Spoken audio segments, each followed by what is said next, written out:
রমজান মাসে ডাল বাটার ঝামেলা ছাড়াই কিভাবে পেঁয়াজু বানানোর 1 ঘন্টা আগেই ডালটাকে ভিজিয়ে খুব সহজে পেঁয়াজু বানিয়ে নিতে পারবেন সেটাই থাকছে আজকের ভিডিওতে। ফ্রিজে সংরক্ষণ করার কোনো ঝামেলা নেই, আর ফ্রিজে জিনিসটা আমাদের স্বাস্থ্যের জন্য কতটা ক্ষতিকারক সেটা তো আমরা সবাই জানি। তাই ফ্রিজে কিভাবে সংরক্ষণ না করে সারা মাস ডাল বাটার ঝামেলা ছাড়াই আপনি খুব সহজে পেঁয়াজুটা বানিয়ে নিতে পারবেন সেটাই এখন আপনাদেরকে দেখাবো। এখানে আমি 3 ধরনের ডাল নিয়েছি, খেসারির ডাল, বুটের ডাল, মসুরের ডাল। আমি খুবই অল্প অল্প করে নিয়েছি, আপনারা চাইলে আরো বেশি করে করতে পারেন।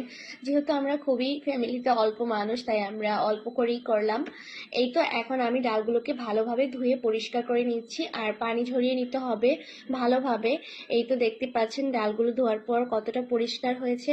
এখন আমি ছাদে চলে যাব। ছাদে অনেক সুন্দর রোদ, একটা মিষ্টি রোদ বলতে পারেন, আর এই রোদে এক রোদেই কিন্তু আমার ডালগুলো শুকিয়ে গিয়েছে। এখন ছাদের মধ্যে একটা পরিষ্কার চাদর দিয়ে আমি ডালগুলোকে শুকোতে দিয়েছি।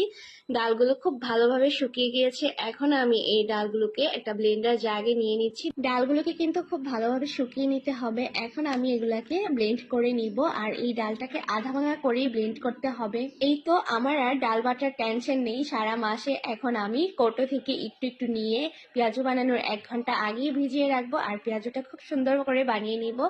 আজকের ভিডিওটি আপনাদের কাছে কেমন লেগেছে অবশ্যই কমেন্ট বক্সে কমেন্ট করে জানাবেন।